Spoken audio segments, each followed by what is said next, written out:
Ustaz, saya mau tanya, paman saya pengguna khodam jin muslim katanya. Sering saya ditawarkan untuk pakai karena sering mengingatkan untuk solat tepat waktu. Kalau badan sakit keselio bisa disembuhkan. Seperti disentak-sentak tahu-tahu sembuh. Apa yang harus saya lakukan untuk mengembalikan dia ke jalan yang benar ya?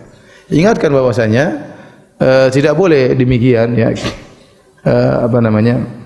Oleh karenanya yang berhak menguasai jin cuma Nabi Sulaiman. Dan Nabi Sulaiman pernah berdoa, ya habli mulkan la yambagi li ahadin min ba'di innaka antal wahhab.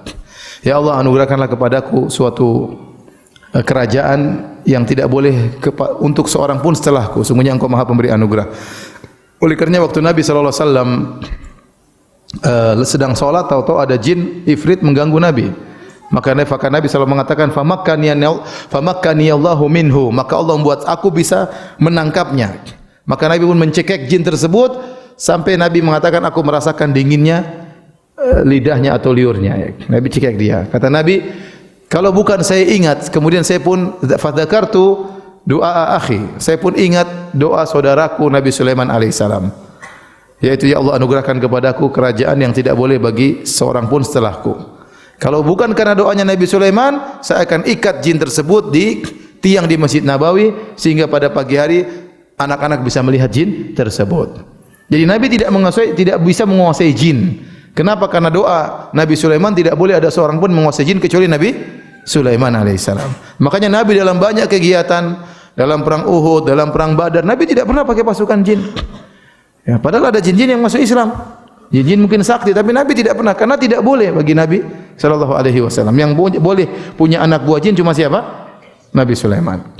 Yang kedua, Nabi Sulaiman waktu punya anak buah jin, mereka ditundukkan oleh Allah kepada Nabi Sulaiman. Tidak ada namanya pemberian mahar, tidak ada namanya kasih makan jin, tidak ada namanya ada syarat dan macam-macamnya. Nah, kebanyakan orang yang punya khodam-khodam ini pasti ada persyaratan. Contoh, saya punya kawan cerita, ya. Orang tuanya atau kakeknya punya keris. Keris itu sakti, tapi dia ada perawatan. Harus diinapkan, harus diinikan, harus dikasih apa, ya, baru keris tersebut bisa berfungsi. Nah, saya khawatir orang yang punya khodam-khodam gini, dia pasti punya mahar atau pembayaran tertentu. Dan itulah nilai kesyirikan di situ. Ya.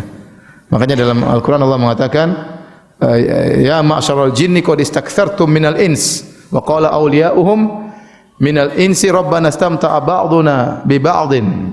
Ya. Tatkala Allah berkata, wahai ma'syaral jin, wahai jin sekalian, sungguhnya kalian telah menyesatkan banyak manusia. Maka berkatalah wali-wali mereka dari kalangan manusia, ya Rabb kami, sungguhnya kami telah saling menyenangkan di antara kami. Jin menyenangkan manusia, manusia menyenangkan jin. Adapun jin menyenangkan manusia, jin membantu manusia. Keperluannya apa? Ya. Sampai ada orang tukang pijit, supaya pijitnya enak, dia pakai jin. Jadi hanya sentuh saja, tapi yang dipijit terasa sudah. Kenapa? Ada jin tukang pijit. Ya, ada seperti itu. Ada, dia pakai jin.